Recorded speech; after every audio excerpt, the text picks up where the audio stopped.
தீவிரமாகும் Iran போர். ட்ரம்பின் கடும் எச்சரிக்கை. கப்பல் மீது ஹவுதிகள் தாக்குதல். மத்திய கிழக்கு பிராந்தியத்தில் அமெரிக்கா மற்றும் ஈரான் இடையான மோதல் தற்போது தணிக்க முடியாத பெரும் போராக வெடித்திருக்கிறது. தொடர்ந்து 12 இரவுகளாக ஈரானை குறிவைத்து அமெரிக்கா தீவிர வான்வழி தாக்குதல்களை நடத்தி வரக்கூடிய நிலையில் பதிலடி நடவடிக்கையாக ஏமனின் ஹவுதி கிளர்ச்சியாளர்கள் செங்கடலில் சென்று கொண்டிருந்த சவுதி அரேபியாவின் என்செலியா எண்ணெய் கப்பல் மீது ஏவுகணை தாக்குதல் நடத்தியிருக்காங்க.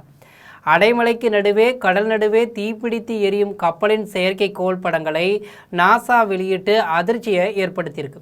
ஒருபுறம் செங்கடலில் போர் மேகங்கள் சூழ்ந்திருக்க, மறுபுறம் உலக வர்த்தகத்தின் இதய துடிப்பான ஹார்முஸ் ஜலசந்தியை முடக்க ஈரான் முயற்சித்தால் அந்நாட்டின் அனல் மின் நிலையங்கள் மற்றும் முக்கிய பாலங்கள் தகர்க்கப்படும் என அமெரிக்க அதிபர் டொனால்ட் ட்ரம்ப் பகிரங்கமாக எச்சரித்திருக்கார்.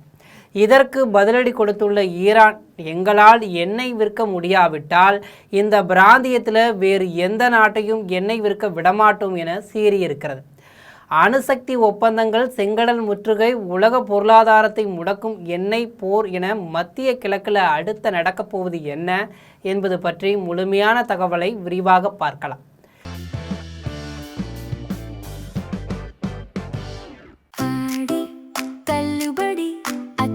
பேரும் 6 முதல் 60% வரை ஆடி தள்ளுபடியுடன் சூப்பர் சரவணா ஸ்டோர்ஸ், சென்னை, மதுரை, கோவை.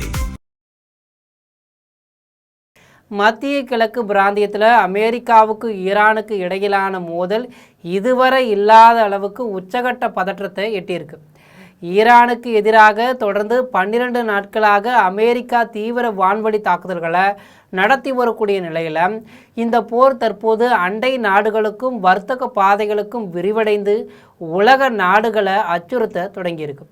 ஈரானுக்கு எதிரான அமெரிக்காவின் தொடர் முற்றுகைக்கு பதிலடியாக ஏமனின் ஈரான் ஆதரவு ஹவுதி கிளர்ச்சியாளர்கள் செங்கடலில் தங்கள் கடற்படை நடவடிக்கைகளை தீவிரப்படுத்தியிருக்கிறது.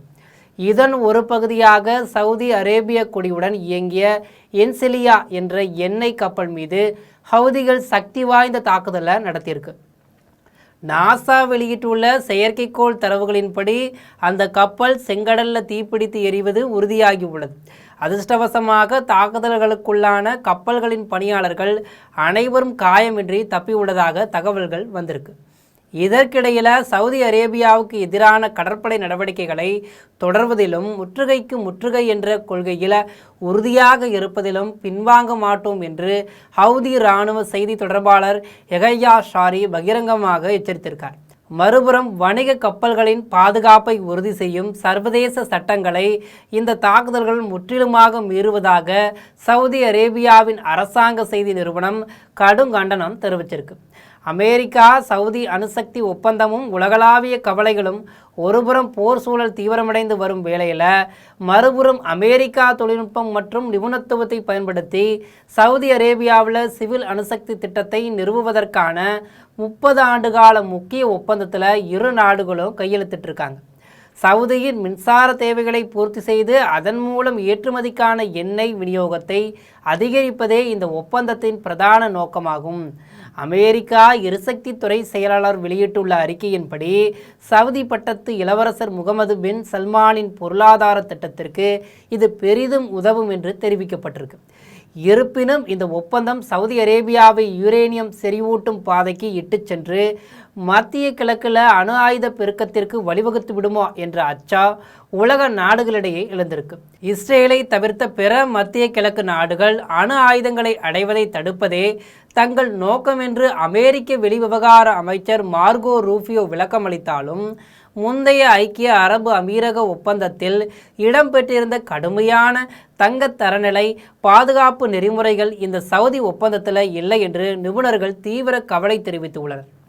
மத்திய கிழக்கின் போர் ஒருபுறம் அண்டை நாடுகளுக்கு பரவ, உலகளாவிய எண்ணெய் வர்த்தகத்தின் மிக முக்கியமான தமனியான ஹார்முஸ் ஜலசந்தையில் பதற்றம் வெடித்துள்ளதோடு கடந்த 3 மாதங்களில் இந்த பகுதியில் 30க்கும் மேற்பட்ட எண்ணெய் கப்பல்கள் மீது ஈரான் தாக்குதல் நடத்தியிருப்பதாக அமெரிக்கா குற்றம் சாட்டியிருக்கு.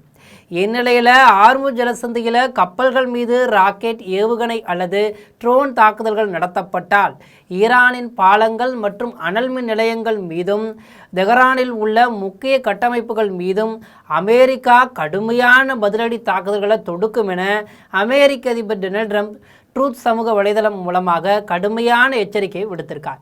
ட்ரம்பின் இந்த எச்சரிப்புக்கு ஈரான் கடும் கொந்தளிப்புடன் பதிலடி கொடுத்திருக்கு. ஈரானிய பாராளுமன்ற சபாநாயகர் தனது எக்ஸ் தளத்தில் வெளியிட்ட பதிவில், எங்களால் இந்த பிராந்தியத்தில் எண்ணெய் விற்க முடியாத நிலை ஏற்பட்டால் வேறு யாராலும் எண்ணெய் ஏற்றுமதி செய்ய முடியாது. எங்கள் பாதுகாப்பு உறுதி செய்யப்படாவிட்டால் பிராந்தியத்தில் எந்த உள்கட்டமைப்பும் பாதுகாப்பாக இருக்காது என திட்டவட்டமாக தெரிவித்தார். மேலும் அமெரிக்காவின் நட்பு நாடுகளுக்கு தேவையான மின் விநியோகத்தை துண்டிப்போம் என்றும் ஈரான் எச்சரித்திருக்கிறது.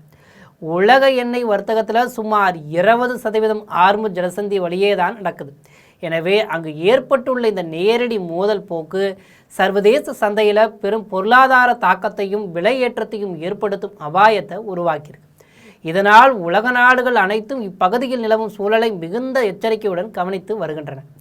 அமெரிக்கா மற்றும் ஈரானின் இந்த தொடர் மோதல்களால் மத்திய கிழக்கு நாடுகள் மட்டுமின்றி ஒட்டுமொத்த உலக பொருளாதாரமே பெரும் அச்சுறுத்தலை சந்தித்துள்ளது. உலக எண்ணெய் வர்த்தகத்தின் முக்கிய பாதையான ஹார்முஸ் ஜலசந்தியை முடக்குவோம் என்ற ஈரானின் எச்சரிக்கையும் தக்க பதிலடி கொடுப்போம் என்ற ட்ரம்பின் மிரட்டலும் பதற்றத்தை உச்சத்திற்கு கொண்டு சென்றிருக்கிறது. இப்பிரச்சனைக்கு விரைவில் ஒரு அமைதி தீர்வு எட்டப்படாவிட்டால் சர்வதேச அளவில் கடுமையான எரிபொருள் விலையேற்றமும் மிகப்பெரிய பொருளாதார வீழ்ச்சியும் ஏற்படுவதை தவிர்க்க முடியாது. அடுத்த கட்டமாக என்ன நடக்கப் போகிறது என்ற பதற்றமான எதிர்பார்ப்புடன் உலக நாடுகள் இந்த சூழலை உன்னிப்பாக கவனித்து வருகின்றன என்பதும் குறிப்பிடத்தக்கது. இதுபோன்ற உலக செய்திகளை உடனுக்குடன் தெரிந்து கொள்ள ஜெம் தொலைக்காட்சியுடன் எப்போதும் இணைப்பில் இருங்கள். நன்றி, வணக்கம்.